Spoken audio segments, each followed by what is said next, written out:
இதுக்கு மேல அடி வாங்குறதுக்கு இது உடம்புல சக்தி இல்ல. இதுக்கு மேல எங்க 2 பேர்னாலயும் இந்த உலகத்துல வாழவே முடியாது. அதனால உங்க போட்டோ முன்னாடி நாங்க 2 பேர் செத்துறோம்.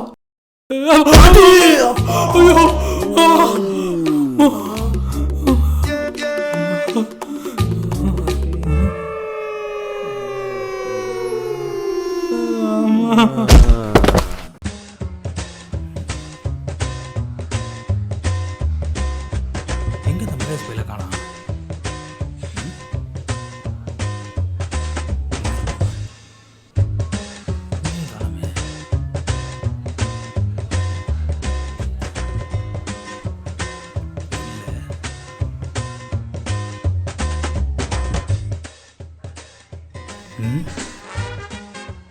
ஆபீஸ் போறதுக்கு முன்னாடி அடிச்சுட்டு போலான்னு பார்த்தா ஆளை காணாம. வெளியே இருப்பானோ?